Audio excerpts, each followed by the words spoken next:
You stare at the numbers at the end of the month, and there it is. You did it again. That budget you so carefully planned, the one that was finally going to get you on track, is in total shambles. And that old, heavy feeling washes over you. Defeat, frustration. You start thinking, maybe I'm just bad with money, or budgeting just doesn't work for me. If that sounds even a little bit familiar, I need you to listen closely. You are not alone. And more importantly, it is not your fault. You see, you haven't failed your budget. Your budget has failed you. For years, we've been sold this idea that a successful budget comes down to just one thing: willpower. That if you just try harder, if you're just more disciplined, you'll magically succeed. But that's a lie. It's a lie that creates guilt and shame, and it's why millions of people give up on their financial goals entirely. The problem isn't a lack of willpower. It's that your budget is fighting a battle against your own brain, and it's losing badly. The real culprits are the hidden psychological triggers and tiny practical mistakes baked into traditional budgeting that are practically designed to make you fail. But today, that all ends. We're about to expose those traps.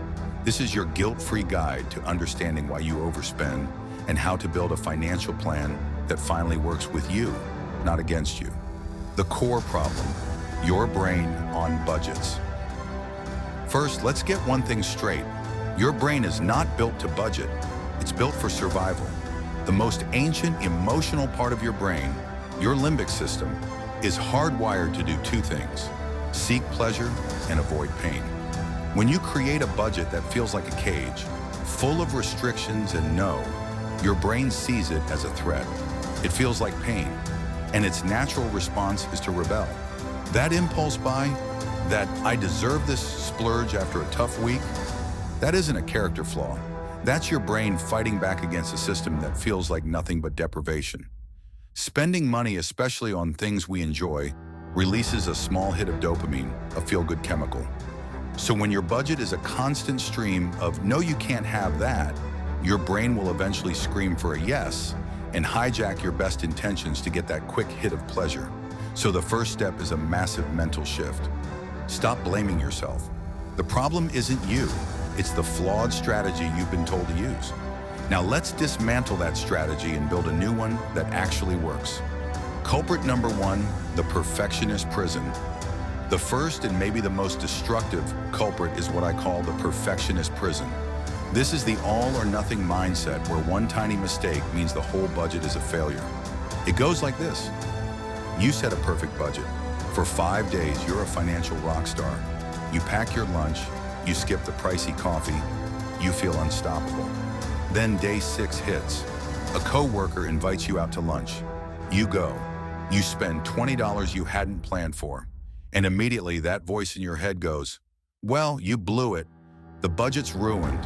Might as well order that expensive pizza for dinner and buy those shoes you were looking at online. We'll just start over next month." This cycle of perfectionism and abandonment is why so many people fail to gain momentum. It turns one small slip-up into a complete catastrophe. The guilt from one bad purchase makes us want to avoid looking at the budget entirely, because it just reminds us of our so-called failure. The fix: perform a budget autopsy, not a budget funeral. A budget is not a pass-fail test. It's a living document. Think of it as a tool for gathering data. When you overspend, you haven't failed.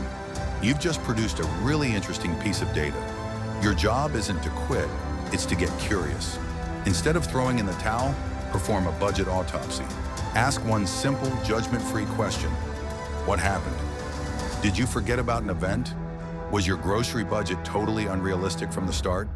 Or were you spending because you felt stressed, bored, or lonely?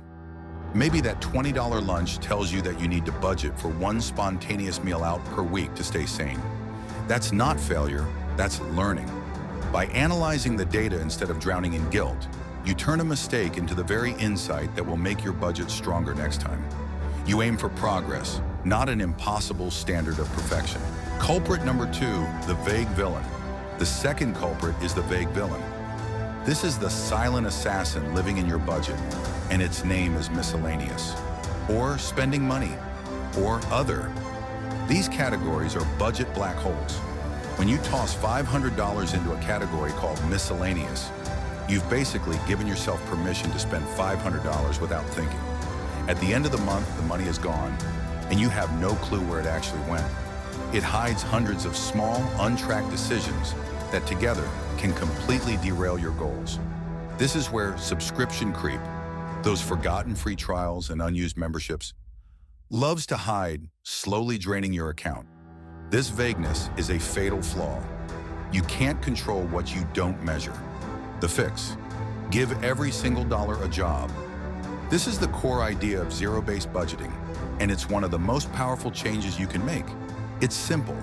Before the month begins, you take your total income and assign every single dollar to a specific category until your income, minus all your expenses, savings, and debt payments, equals zero. This doesn't mean you have $0 in the bank. It means every dollar has a purpose. Instead of a $500 miscellaneous fund, you create specific jobs for that money. For example, restaurants with friends, $150. Morning coffees, $60. New book or movie rental, $40. Target run for household items, $100. New pair of socks, $20. Buffer for unexpected small costs, $130. Look at that clarity. Suddenly, you're making intentional choices. When you're tempted by a third takeout meal this week, you can look at your restaurant's category and see you only have $30 left. This transforms the decision from a vague, "Can I afford this?" to a concrete, "Do I want to spend my remaining restaurant money on this or save it for the weekend?" It puts you back in the driver's seat. Culprit number 3, the joyless void. The third culprit is the budget that's built like a medieval torture device. It's all restriction, all deprivation, all misery.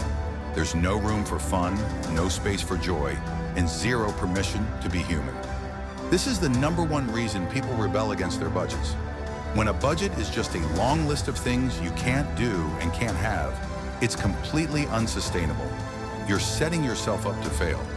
This is why even well-intentioned guidelines like the popular 50-30-20 rule can sometimes backfire. While it smartly includes a 30% category for wants, people often feel so guilty about spending it that the whole system feels restrictive. You can only deprive yourself for so long before your brain's need for reward takes over, leading to a blowout.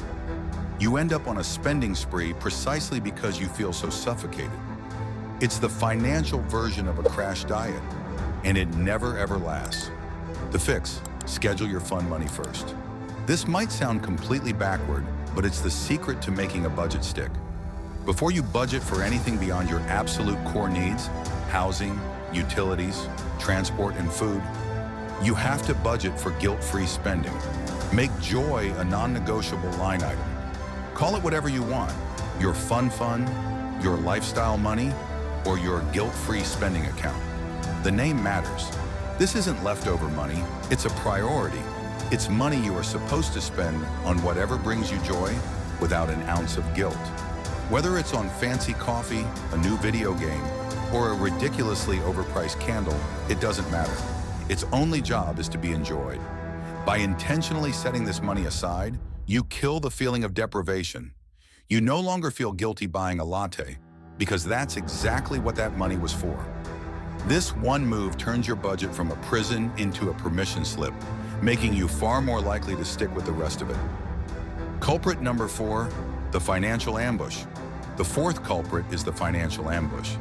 This is that budget-wrecking event that feels like a total surprise, but was actually completely predictable.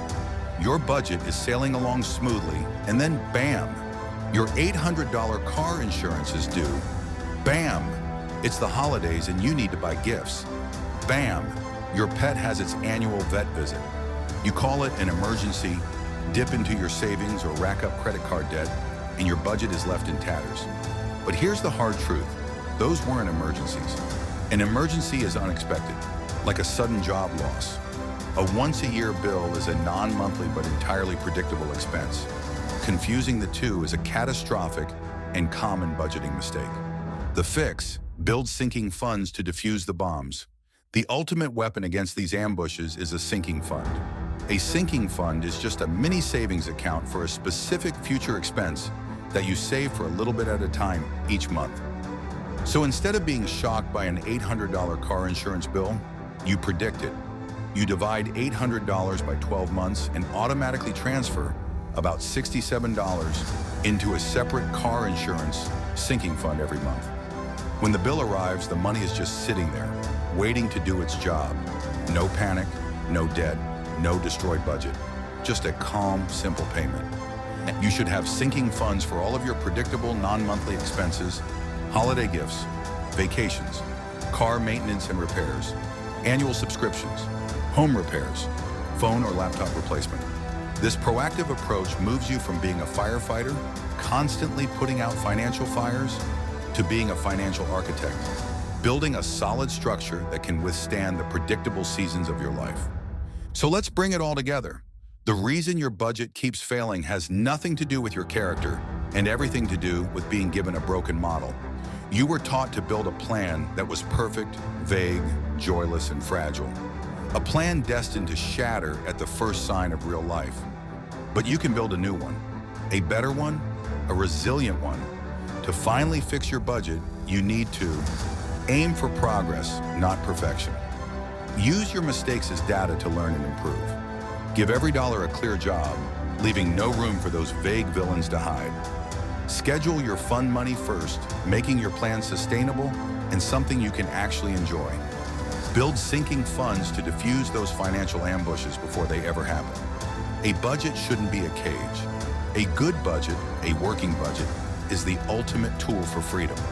It's what allows you to spend on the things you love without guilt and save for the future you want without fear. It's a plan that finally aligns your money with your life.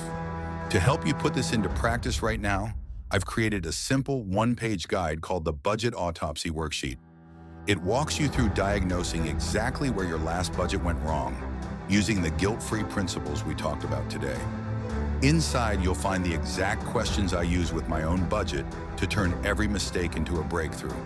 It's completely free, and you can grab it using the very first link in the description below. Thank you so much for watching. If this video helped you see budgeting in a new light, please hit that like button and subscribe for more guilt-free financial guides. And now I want to hear from you. Let me know in the comments. What's the #1 budgeting trap that always gets you?